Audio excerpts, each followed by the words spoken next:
प्रधानमंत्री जी भी अभी आके गए।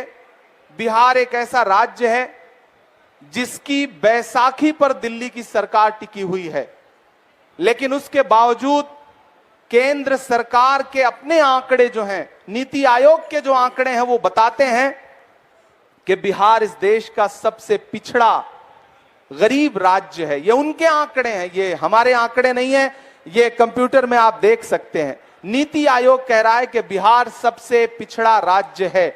और उसमें चौंकाने वाली बात यह है, चूंकि मैं सीमांचल में बैठा हूं, इसलिए मैं इन तथ्यों को आपके सामने रखना चाहता हूं कि नीति आयोग जहां यह कह रहा है कि बिहार देश का सबसे पिछड़ा राज्य है, वहीं नीति आयोग यह कह रहा है कि पूरे बिहार में सीमांचल सबसे पिछड़ा जोन है। सीमांचल के जो जिले हैं, चाहे वो अररिया हो, चाहे पूर्णिया हो, चाहे कटिहार हो, चाहे किशनगंज हो, ये सबसे पिछड़े जिले हैं। साथ साथ कोसी, सुपौल और उसके आसपास के जो जनपद हैं, वो सबसे पिछड़े जिलों में आते हैं। 2015 में आरा में प्रधानमंत्री जी का भाषण आप सारे लोगों को याद होगा कि बिहार के भाइयों बहनों 60,000 करोड़ दे दूं, 70,000 करोड़ दे दूं, 80,000 करोड़ दे दूं, लो 1 लाख करोड़ दे दिया। वो भाषण आपको याद होगा, मैंने देश की पार्लियामेंट में भी उस भाषण का उल्लेख किया था।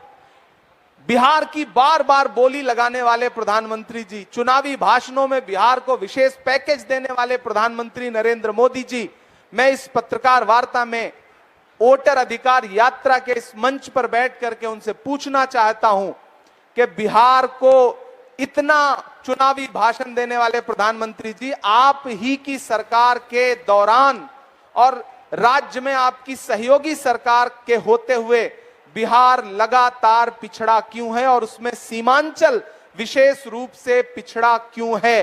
सीमांचल की जनता, कोसी की जनता इसका जवाब चाहती है। आपने चुनावी भाषण दिए लेकिन बजट नहीं दिया, आपने नारे दिए लेकिन जमीन पर डेवलपमेंट नहीं दिया। इसलिए सीमांचल की जनता, कोसी की जनता, बिहार की जनता आपसे सवाल पूछ रही है कि आखिर बिहार को लॉलीपॉप कब तक दिया जाएगा।